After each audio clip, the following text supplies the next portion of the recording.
Hoje eu vou conversar com Ricardo Sampaio, um empresário brasileiro que trouxe uma empresa de acessórios automotivos para os Estados Unidos, mudou de ramo e hoje tem uma das empresas mais promissoras de recrutamento e seleção aqui nos Estados Unidos.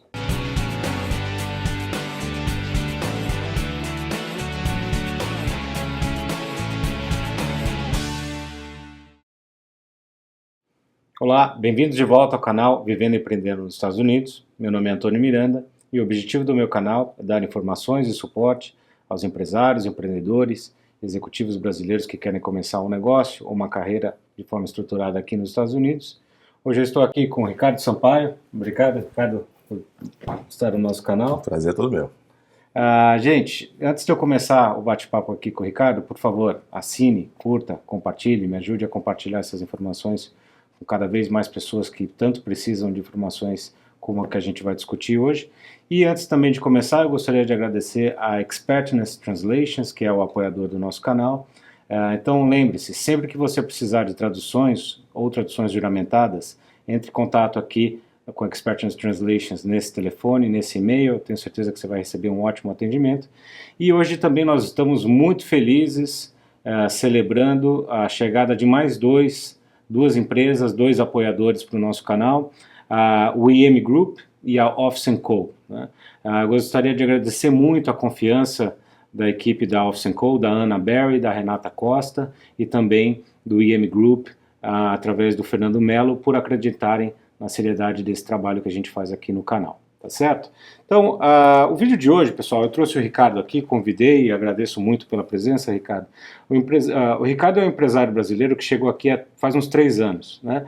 E ele tem uma história muito interessante de ter começado um negócio, não ter dado muito certo, aí viu outra oportunidade e hoje está indo bem no segundo negócio dele aqui, tá? Então, eu gostaria de agradecer muito, Ricardo, a tua presença aqui e eu queria que você compartilhasse um pouco com os nossos amigos um pouco da sua história de vida, sua história profissional, para que eles possam entender como é que você chegou até aqui. Bom, antes de mais nada, parabenizo a você pela iniciativa do canal. É realmente muito importante que essas informações cheguem aos empresários que estão vindo para cá, porque a gente comete muitos erros no início. Então, eu acredito que iniciativas como essa minimizam esses erros. Eu trabalhei como executivo em várias empresas no Brasil e trabalhei em multinacionais, trabalhei em empresas de distribuição, tive meu próprio negócio. Antes de vir para cá, foi a primeira experiência que eu tive como empreendedor. Eu tinha um posto de combustíveis, eu sou de Salvador e tinha um posto de combustível numa cidade chamada Lauro de Freitas, que é região metropolitana de Salvador. Foi o primeiro empreendimento meu, até que surgiu a ideia, um projeto familiar, de vir para os Estados Unidos, por uma série de motivos, mas principalmente por conta da gente estar enxergando o futuro dos nossos filhos. E aí montamos todo um projeto, um planejamento e resolvemos vir para cá. Na segunda metade de 2015, eu vim para aqui com minha filha, para ela concluir a high school, depois minha esposa e meu filho mais novo vieram no final do ano. E estamos aqui até hoje, trabalhando forte, trabalhando muito, para podermos continuar, né? Seu primeiro negócio foi uma empresa de acessórios automotivos, né? Exatamente. Como é que vocês tomaram essa decisão de trazer esse negócio para cá? Como é que foi o processo e que resultado que vocês tiveram? Bom, eu me associei ao meu concunhado, né? Ele já tem esse business no Brasil há 10 anos, trabalhando especificamente com acessórios para veículos, diretamente com revendedores, basicamente no estado da Bahia. E discutimos a alternativa de vir para cá replicando esse negócio, né? E eu me associei a ele nessa operação nos Estados Unidos. Eu não era sócio no Brasil, trabalhava com ele no Brasil. Comecei a trabalhar com ele no Brasil já momentos antes de resolvermos vir para cá, até para conhecer mais do negócio e tudo mais, e assumir uma responsabilidade dentro do negócio lá, mas como sócio acabou sendo somente nessa operação americana. E no início, que é uma coisa muito, muito corriqueira para todo mundo, você sabe disso, acho que todas as vezes que a gente conversa com um empresário brasileiro, a gente ouve quase que as mesmas histórias, né? Por mais que a gente até faça pesquisa, busque informações e tudo mais, existe uma diferença muito grande, né, entre o que se faz no Brasil e o que se faz aqui. O consumidor brasileiro versus o consumidor americano. Neste mercado especificamente, nós começamos trabalhando aqui também com revendas, com concessionárias, com grandes concessionárias, inclusive, por exemplo, a AutoNation. Então, concessionárias de um porte bastante grande, e as concessionárias aqui são muito maiores que as concessionárias que a gente tem no Brasil. No entanto, uma coisa que passou na nossa pesquisa, que é o lado comportamental. O primeiro, da equipe de vendas das próprias concessionárias. Nós trabalhamos basicamente com sensores de estacionamento, câmeras de ré, câmeras de DVR, que o pessoal chama de dashcam, que são produtos que no Brasil são praticamente todos vendidos aftermarket. Aqui, nos Estados Unidos, os carros já vêm com muitos desses acessórios e simplesmente os vendedores eles não oferecem isso. Eles não oferecem. Você tem um carro aqui assim, mas se você quiser colocar uma câmera de ré, você tem mais essa opção e por aí vai. Não. Se o cliente quiser isso, o vendedor vai lhe apresentar um carro que já vem com isso. E diferentemente do Brasil, em que você está comprando um carro e de repente senta alguém do seu lado para lhe vender isso, de um parceiro daquela concessionária, aqui não existe isso. Então os volumes, apesar das concessionárias serem muito maiores do que as concessionárias no Brasil, os volumes vendidos eles eram muito aquém do que a gente tinha projetado, do que a gente tinha planejado. Então isso não permitiu que a gente visualizasse um futuro para o negócio e gradativamente a gente acabou decidindo por parar a operação, né? Um dos grandes dificultadores nesse meio do caminho foi justamente contratar pessoas, né? E contratar pessoas nos Estados Unidos é uma coisa muito diferente também do que contratar pessoas no Brasil. E a gente veio meio que com a bagagem também de trabalhar com esse modus operandi brasileiro. E tivemos uma série de decepções, uma série de problemas e pagamos um custo alto por isso aí, tá? E esse foi talvez a grande motivação para que a gente começasse a pensar, para que eu começasse a pensar, e o meu sócio me ajudou muito nisso também, na criação da ideia da empresa, em trabalhar com recursos humanos, em trabalhar justamente com processos de recrutamento e seleção, tá? E daí que surgiu a ideia da Harper, que é a nossa empresa, e todo o desdobramento disso veio exatamente dos problemas enormes que a gente teve contratando pessoas aqui. Uma das grandes dificuldades que nós tivemos também quando a gente veio para cá, a gente estava conversando sobre isso um pouco antes de começar aqui o bate-papo, como é difícil contratar gente nesse país e como é difícil fazer um encaixe da nossa cultura, estilo brasileiro no Brasil, com a cultura dos profissionais daqui, né? Costumo dizer que no Brasil, a gente faz o que tem que fazer. O americano aqui só faz o que está no job description. Né? Como é que vocês tomaram essa decisão de sair do setor de acessório automotivo para ir investir no setor de RH? Um negócio totalmente diferente e que em nenhum momento a gente planejou ingressar. Eu tenho uma experiência muito grande no Brasil dentro do mercado, dentro do segmento corporativo. Eu nunca tive uma empresa de recursos humanos no Brasil, nunca tive uma empresa de recrutamento e seleção, mas tive toda uma formação em administrativa, contratando pessoas, entrevistando pessoas, montando equipes, avaliando desempenho, etc. Então, foi um choque para mim muito grande quando a gente via a maneira como as empresas de recrutamento e seleção americanas tratavam o processo seletivo, né? Primeiro, a coisa mais importante em todo o processo seletivo é a criação de um job description que a gente entende como sob medida, que a gente chama dentro da Harper como sob medida. Aqui não existe isso. As empresas americanas, via de regra, elas tratam essa questão do job description como vamos buscar o que é que eu tenho no meu banco de dados e oferecer à empresa, aquela empresa cliente que está demandando por aquela posição, aquilo que eu já tenho. E normalmente normalmente aquilo que eles têm não é exatamente aquilo que você precisa. E por essa razão a gente teve uma série de problemas. Nós trabalhamos com 3 ou 4 diferentes empresas de recrutamento e seleção em, sei lá, 2 anos de operação. Para uma empresa pequena que atingiu o máximo de número de funcionários, a gente chegou a 7, 8 pessoas, é um absurdo, né? Trabalhar com 3 ou 4 diferentes agências de staffing. E nenhuma dessas pessoas deu certo. Nós pagamos um preço alto por isso, porque o que é cobrado versus o que é entregue há um desequilíbrio muito grande.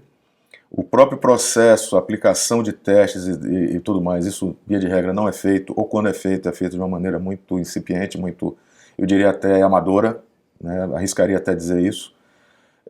E o resultado acaba sendo, você contrata, porque você precisa contratar, chega um momento que você precisa botar gente na equipe, e acaba pegando muitas vezes o menos ruim daquele processo seletivo, e a pessoa não dá certo. Você vai trabalhar com ela 1 ano, 1 mês, 2 meses, 3 meses, e vai descobrir que não deu certo, vai ter que mandar ela embora e começar tudo de novo.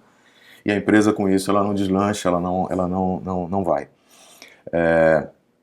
Por esta razão, por conta deste problema, a gente viu uma oportunidade e desenhamos a primeira ideia, e isso foi uma ideia do meu sócio, mas quem realmente acabou operacionalizando tudo fui eu.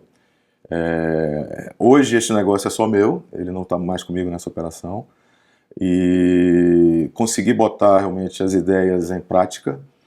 E a operação da Harp Media Solutions iniciou na segunda metade do ano passado, criando toda a infraestrutura, o que a gente precisava ter para realmente entregar aquilo que a gente estava prometendo que ia entregar. Isso era necessário ter uma infraestrutura por trás disso, e felizmente nós conseguimos montar isso. Mas eu diria que o divisor de águas nosso, eu costumo dizer, foi o pós-furacão, né? Porque até o furacão aí o furacão parou tudo, e depois dos furacões, né, foi que a gente começou realmente a abordar mercado, a iniciar todo o trabalho de networking, a iniciar uma operação comercial propriamente dita. E, felizmente, agora, no início do ano, a gente está começando realmente a colher os primeiros frutos, as pessoas estão começando a acreditar no nosso trabalho, estão começando a nos dar a oportunidade de poder ajudar, né, de poder apresentar uma proposta, mostrar que a nossa metodologia é diferenciada. E graças a Deus e graças a todo esse trabalho, que não pode parar, né? Isso é uma coisa que tem que estar muito dentro de todos nós quando estamos vindo para cá.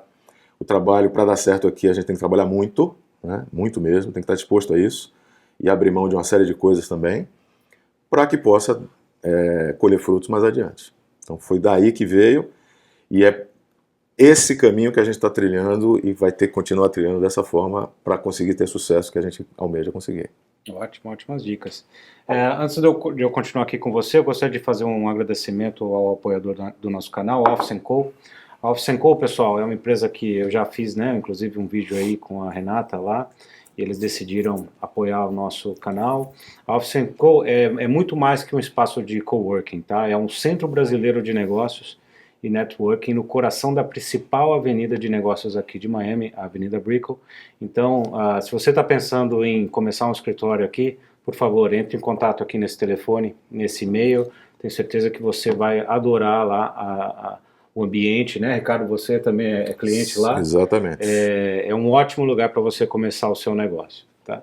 Ricardo, como é que foi agora dessa transição, né, de que você saiu do mercado de acessórios para a empresa de recrutamento e seleção? Quais foram os desafios aí nessa transição de algo, né, totalmente novo para você? Primeiro, aceitar que o projeto não deu certo. Isso é difícil para qualquer pessoa, então isso foi difícil para mim e também para o meu sócio, sem dúvida. Assimilar o insucesso, eu não gosto de usar a palavra fracasso porque eu acho ela muito forte, mas assimilar que a coisa não deu certo, ela é um processo difícil, né? Obviamente que assimilar não só afeta a parte emocional da gente, mas também afeta a parte financeira, porque foi feito um investimento, né? Se acreditou naquilo e infelizmente não deu certo. É claro que a gente conseguiu salvar muito daquilo, porque são produtos e portanto a gente consegue vender, mas a ideia de longo prazo ela teve que ser abortada. E encontrar uma outra alternativa, é claro que isso não foi de um dia para a noite, surgiram várias outras ideias, mas principalmente como existia e existe o projeto nosso de permanecer, quando eu falo projeto nosso, projeto meu e de minha família, de permanecer aqui e adaptados e tudo mais, que foi uma grande preocupação que eu tinha no início, de conseguir que minha esposa se adaptasse, que meus filhos se adaptassem. Então essa adaptação ela veio e a gente não pretende realmente abrir mão disso. Quando surgiu a ideia de trabalhar num segmento de serviços, uma consultoria em RH, inicialmente voltada para recrutamento e seleção, mas a gente pretende aumentar esse leque de serviços no futuro, foi basicamente utilizando a experiência que a gente já tinha. Então era alguma coisa que a gente poderia implementar e fazer acontecer mais facilmente. E dentro do segmento de serviços, obviamente você tem que criar, é claro, uma rede de network muito forte para poder fazer com que o seu produto, sua empresa, sua marca seja conhecida. Mas o nível de investimento inicial ele é um nível de investimento inferior, relativamente inferior a uma empresa que você tem que, a uma empresa de produtos em que você tem que fazer toda a divulgação, você tem que comprar produto, você tem que, enfim, existem outros fatores aí financeiros que também foram colocados na mesa. A ideia não era e não é tornar a Harp uma empresa igual a que existe no mercado. Então isso desde o início a gente projetou e trabalhou e está trabalhando para criar uma metodologia diferenciada. Então nós criamos uma metodologia nossa, que a gente chama de Harp Touch. Essa metodologia é uma metodologia que envolve um trabalho totalmente diferente do que as empresas americanas normalmente fazem e que se assemelha à metodologia brasileira com alguns detalhes a mais, que é claro tem que existir porque a gente está falando dos Estados Unidos, né? Então o mercado é diferente. Então a gente não só trabalha análise de currículos, a gente não só trabalha entrevistas, que é o clichê desse negócio como um todo, mas a gente trabalha desde o job description, desde a definição do que realmente o empresário está querendo para daquela pessoa, quais são os resultados que aquela pessoa tem que entregar, e aí nós fazemos toda a busca, a gente inicia todos os processos de entrevista internamente, vamos fazer a aplicação de testes específicos em que a gente possa medir conhecimentos específicos, em que a gente possa medir se aqueles conhecimentos o candidato sabe operacionalizar e principalmente avaliar a parte comportamental, que é algo que aqui a gente não vê e que faz toda a diferença. Eu diria que nesse tripé aí é o mais importante de tudo. São as atitudes, são os comportamentos, os estilos que essas pessoas têm. Então nós aplicamos testes, nós fizemos todo um estudo inicial de que testes seriam adequados, existem empresas que fazem isso, então é um trabalho também profissional. As pessoas que trabalham com a gente são pessoas que vieram do segmento, mas que a gente teve todo o cuidado que sejam pessoas de mente aberta, que não tragam os vícios, né, do mercado de recrutamento e seleção, que estejam aptas a assimilar um processo diferenciado, uma metodologia diferenciada. E foi assim que a coisa iniciou e tem sido assim o resultado. Os primeiros processos que foram finalizados, a gente tem ouvido, claro, a gente tem situações em que as coisas não foram adiante, obviamente, mas os processos que foram adiante, a gente tem 100% de satisfação, isso é fantástico, né? Porque a gente ouve de todos os candidatos, e a gente tem candidatos brasileiros e não brasileiros, né? Colocados nas empresas clientes nossas, que são empresas de brasileiros e não brasileiros também, e que dizem, olha, eu nunca participei de um processo assim, eu nunca passei por tantas etapas, eu nunca tive... isso valoriza o profissional, né, que no fim das contas acaba sendo o profissional selecionado, e a empresa que contrata o serviço, ela fica mais tranquila, porque ela ouve isso do próprio candidato, e vê que realmente houve um processo cuidadoso, meticuloso, detalhado, para se chegar até os finalistas e aquele que realmente é o candidato sob medida, como a gente chama internamente, e aquele candidato que a gente entrega. Então, nesse primeiro momento, tem sido muito bacana ouvir esse feedback e mostra que a gente está no caminho certo. Claro que ajustes têm que ser feitos, e são feitos sempre, é uma empresa muito nova, Mas eu acredito que a gente está trilhando um caminho interessante e tudo dando certo, a gente obtém um sucesso mais adiante, com certeza. Ótimo. Eu adoraria ter conhecido você 3 anos atrás, quando a gente chegou aqui. Depois a gente coloca o e-mail aqui e o site da Harp, Ok. os amigos que precisarem desse serviço. Ok. Por que é tão difícil para nós brasileiros encontrarmos um funcionário, né, aqui nos Estados Unidos, e como é que você vê essa questão da diferença cultural para as empresas que estão chegando do Brasil para cá? Bom, basicamente existem dois pontos que têm que ser observados. Primeiro, o brasileiro quando chega aqui, o empresário brasileiro quando chega aqui, e eu me coloco nesse grupo porque aconteceu exatamente com a gente, ele não sabe como é que funciona o mercado de trabalho americano. Via de regra, ele não sabe. Tá? Ele sabe, ou ele acha, né, que as coisas aqui são mais fáceis porque você não tem a tal rescisão trabalhista, porque você não tem o tal do aviso prévio, porque você não tem, enfim, você demite e contrata com mais facilidade. Basta você dizer ao seu funcionário que amanhã ele não precisa vir mais e pronto. Né? Não existe nenhum custo adicional sobre isso, enfim.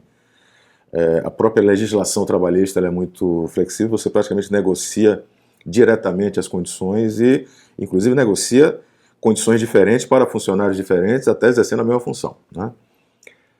Então, e por essa razão o brasileiro chega aqui e acha que isso é fantástico, isso é maravilhoso, porque no Brasil a gente tem a nossa legislação trabalhista, ela é muito complicada, ela requer uma série de cuidados e de custos adicionais que são verdadeiros e que são dificultadores para qualquer empreendedor no Brasil. Isso é verdadeiro. No entanto, existe uma coisa aqui no mercado americano que essa facilidade de entrar e sair da empresa, ela funciona para os dois lados.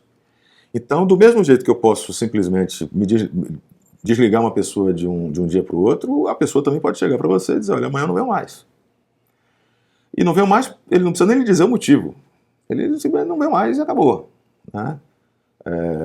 Pode ser porque simplesmente ele atravessou a rua e encontrou uma empresa do outro lado da rua que ofereceu, sei lá, $200 a mais para ele no mês e ele achou interessante e foi. Né? Isso acontece normalmente. Eu tive a experiência de uma pessoa que chegou para mim na sexta-feira, 4 horas da tarde, numa sexta-feira, 4 horas da tarde, disse que não via mais na segunda. Tá? E não dava nenhum sinal de que isso ia acontecer. Simplesmente informou e ok. E você tem que assimilar aquilo ali e seguir a vida. Né? Então, esse é um problema. Essa facilidade, ela é dos dois lados. Tá? Nós estamos falando de uma economia que a gente trabalha em quase pleno emprego. Então, as pessoas aqui encontram trabalho muito mais facilmente do que encontram no Brasil. No Brasil, você tem uma oferta de vagas muito menor a quantidade de pessoas procurando emprego. Aqui não. Aqui você tem uma paridade muito grande. E quando você, inclusive, encontra uma pessoa que não esteja trabalhando por algum tempo, já está 2, 3, 4 meses sem trabalhar, tem alguma coisa errada. Você já pode ficar... você vai ter que ter um pouco mais de cuidado no processo seletivo porque tem alguma coisa errada. O segundo aspecto, além da questão da facilidade de se contratar e de demitir, é que o empresário chega aqui e ele não sabe exatamente como contratar. Né? Então, o que é que ele pensa? Bom, no Brasil a gente tem algumas opções, a gente posta a vaga em alguns sites de emprego na internet e vai chover candidato. Você posta uma vaga num classificado de um jornal e vai chover candidato mesmo. Você vai receber, se você botar isso no fim de semana, na segunda-feira a sua caixa de e-mail está super lotada, não tem nem mais espaço de tanto candidato que aparece. Claro que a maior parte não serve para o que você realmente quer, mas você vai ter muito candidato. Então a massa crítica é grande. Aqui não funciona dessa maneira. Tá? E aí, o que acontece? Primeira tentativa que o empresário faz, vamos usar os sites de emprego. Normalmente todo mundo faz isso. Tá? Posta a vaga, faz um job description ali, porque nunca fez na vida um job description, porque aqui é totalmente diferente da descrição de cargo que a gente faz lá. O próprio post é totalmente diferente, porque existe, por exemplo, o tal da oportunidade igual para todo mundo. Então, no Brasil a gente coloca lá que quer uma mulher, que quer alguém na faixa de idade de tanto a tanto. Aqui você simplesmente não pode tocar no assunto. Não pode.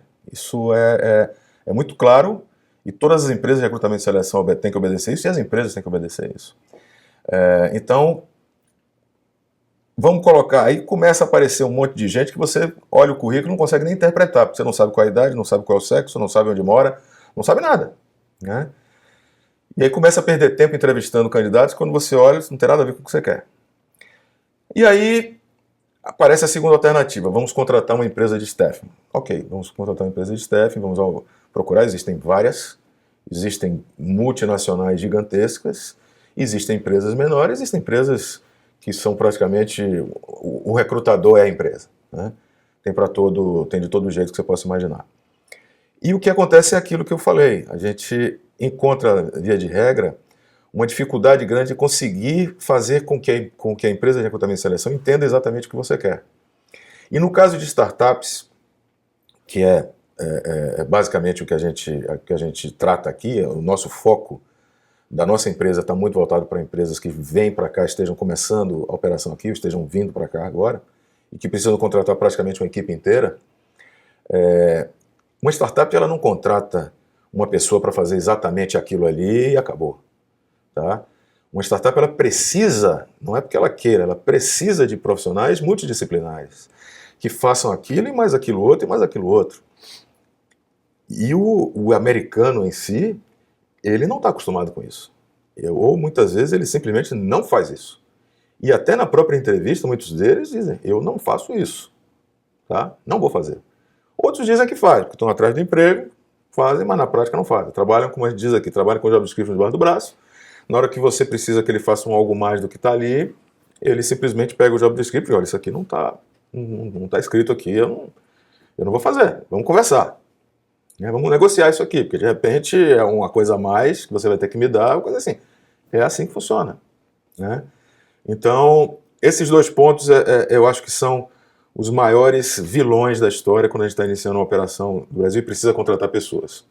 As empresas muitas vezes se preocupam em montar seu maquinário, montar uma campanha de marketing para colocar o nome no mercado, estudam a localização mais interessante para aquele tipo de business dela, e depois que elas fazem tudo isso, é que elas vão começar a pensar que tem que colocar pessoas para fazer aquilo tudo ali acontecer, aquele planejamento todo ali acontecer. E às vezes ela já está com estoque, ela já está pagando aluguel, ela já está, enfim, os custos já existem, né? Muitas vezes ela está preocupada mais com o visto de imigração até do que com o próprio do sucesso do negócio, infelizmente é assim. E aí quando vai procurar pessoas, tem que contratar com rapidez, né? De uma coisa é contratar com velocidade, outra coisa é contratar atropeladamente, e acaba contratando atropeladamente. E aí o resultado acaba não vindo, porque as pessoas acabam não entregando aquilo que elas precisam. Aí tem que começar tudo de novo, enfim. E o custo disso aqui nos Estados Unidos, de um processo seletivo junto a uma empresa americana, é muito alto, comparado ao que ela entrega. Comparado ao processo que ela faz, versus o que você paga efetivamente, que a empresa que está contratando paga efetivamente, o desequilíbrio é muito grande. E esse custo ele acaba ficando dobrado, até triplicado, porque você acaba não ficando com aquela pessoa e vai ter que contratar de novo, e vai começar tudo de novo, e todos os processos são reiniciados, então isso é ruim para a empresa, isso é ruim para a empresa que faz o processo de recrutamento e seleção também, porque muitas vezes ela está dentro de um período de garantia, ela tem que repor, e ela é ruim para o próprio candidato. Ele fica lá com uma experiência numa empresa que durou 2 meses, e tem que aparecer isso lá no resumê dele, e isso não é bom. Tá? Então, basicamente, eu acho que esses são os pontos que mais atrapalham, que mais geram a necessidade de um apoio profissional para uma empresa quando vem para cá.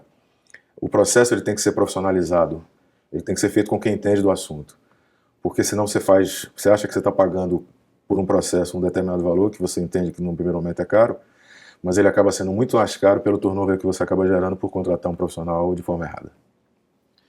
Eu adoraria saber isso 3 anos atrás. Para nós foi um pesadelo essa experiência. Aconteceu tudo que você descreveu aí.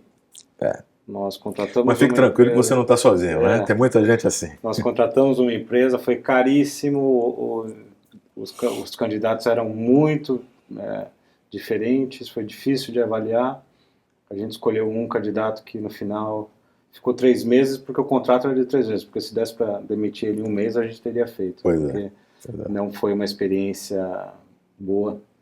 E você que está assistindo, preste muita atenção nisso, porque essas dicas aqui são valiosíssimas. Antes da gente passar para a última pergunta tem o apoio do IM Group. O IM Group, pessoal, é uma consultoria de negócios, gestão e investimento aqui dos Estados Unidos. Eles fazem visto EB5, E2, L1, tem escritórios em São Paulo e Fort Lauderdale. É uma empresa que eu confio, que eu conheço o dono. Então, sempre que você precisar de alguém para te ajudar a expandir o seu negócio, fazer investimentos aqui do jeito certo, fala aqui com o Fernando nesse e-mail e nesse site aqui, que você vai ter um ótimo atendimento, tá certo? Última pergunta, Ricardo. Quais são as dicas do Ricardo agora aqui, que passou por tanta coisa, para o empreendedor brasileiro que quer trazer a empresa para cá, quer investir aqui, quer começar uma vida aqui no mercado americano? Bom, eu diria que não acreditem nessa história de sonho americano, tá? Eu acho que isso é um negócio muito romântico, é muito bonito, é carregado de simbologia e tal, mas não existe na prática um sonho americano. O mercado americano, ele não está aqui esperando que você chegue e simplesmente se instale e ele vai lhe dar todas as ferramentas para que você tenha sucesso. Não é assim. Não é assim. Com toda certeza não é. Eu acredito na realidade, tá? Esse negócio de sonho é muito bonito e romântico, mas a realidade é trabalhar duro, acreditar realmente naquilo que você está trazendo para cá, procurar se diferenciar, não querer ser mais do mesmo, procurar fazer algo diferente, porque os brasileiros que vêm para cá, e você citou alguns exemplos aí, são brasileiros que vieram com uma proposta diferenciada de fazer algo que o mercado não está acostumado a ver. Isso requer muito trabalho, porque você tem que criar um novo conceito, né? Colocar isso, criar uma relação de confiança nas pessoas e fazer com que as pessoas acreditem naquilo e que comecem a comprar a sua ideia. Então, trazer uma ideia boa, que você consiga colocar em prática de uma forma diferenciada, faz toda a diferença. Mas esteja preparado para trabalhar muito, esteja preparado para dar sempre aquele extra mile, como o pessoal fala aqui, que é verdadeiro. Você vai ter que se esforçar, vai ter que abrir mão de algumas coisas, né? De algumas coisas. A gente vê muita gente no Brasil, eu falo de profissionais, de pessoas que querem ter sucesso aqui, que às vezes não vêm como empreendedores, mas que no Brasil eram engenheiros, eram advogados, eram médicos, e que aqui estão cortando grama, estão trabalhando de garçom, estão fazendo delivery, porque tem a certeza, desculpe, de que podem vencer aqui, mas que só vão conseguir vencer aqui debaixo de muito trabalho. Essas pessoas, a gente só ouve vários casos de sucesso de pessoas que começaram dessa forma, que conseguiram encontrar seu espaço e que estão aqui há bastante tempo, porque conseguiram, em cima do seu esforço, de acreditar, de ter um sonho de vida, de fazer esse sonho de vida se tornar realidade, e que deram certo, que estão aqui. Então eu acredito muito na força que o trabalho bem executado, é claro, não é simplesmente sair dando tiro para todo lado, mas um trabalho bem executado, um trabalho focado, um trabalho em que você acredita que o resultado vai vir adiante, isso sim torna esse sonho, né, realidade e faz com que você possa ter realmente sucesso aqui, se é esse o seu projeto de vida. Acredite nisso, trabalhe duro, saiba que vai ter muita dificuldade, mas que uma hora a coisa vai se estabilizar e o sonho vai virar realmente realidade. Ótimo. Muito obrigado. Foi um ótimo bate-papo aqui. Muito obrigado. E você que está com a gente no canal, por favor, compartilhe os vídeos, curta, assine, e assim a gente vai trazendo mais pessoas tão interessantes como a história aqui do Ricardo, tá certo? Fique comigo no canal, um grande abraço e até a próxima. curta, compartilhe e assine o meu canal. Para dúvidas, sugestões de pauta ou se quiser me deixar um recado, meu e-mail é vivendoempreendendo@gmail.com.